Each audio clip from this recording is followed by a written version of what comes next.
Newton's three laws of motion. Newton's laws of motion.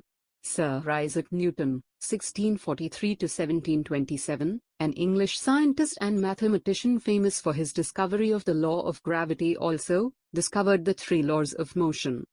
Newton's laws of motion. Newton's first law: objects in motion tend to stay in motion and objects at rest tend to stay at rest unless acted upon by an unbalanced force. Newton's second law: force equals mass times acceleration, F equals ma. Newton's third law: for every action there is an equal and opposite reaction. Newton's first law: an object at rest tends to stay at rest and an object in motion tends to stay in motion unless acted upon by an unbalanced force. What does this mean? Basically, an object will keep doing what it was doing unless acted on by an unbalanced force. If the object was sitting still, it will remain stationary.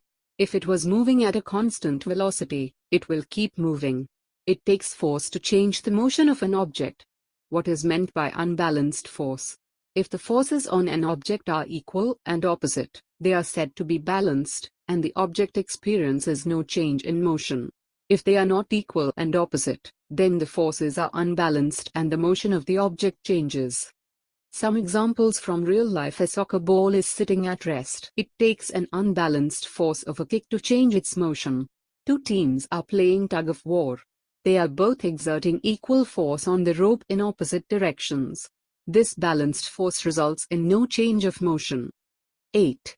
Newton's first law is also called the law of inertia, the tendency of an object to resist changes in its state of motion. The first law states that all objects have inertia. The more mass an object has, the more inertia it has, and the harder it is to change its motion.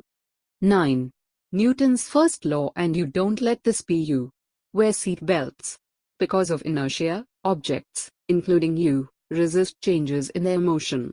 When the car going 80 km/h is stopped by the brick wall, your body keeps moving at 80 km/h. More examples from real life: a powerful locomotive begins to pull a long line of boxcars that were sitting at rest.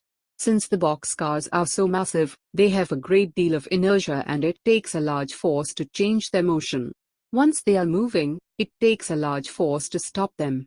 On your way to school, a bug flies into your windshield. Since the bug is so small, it has very little inertia and exerts a very small force on your car, so small that you don't even feel it.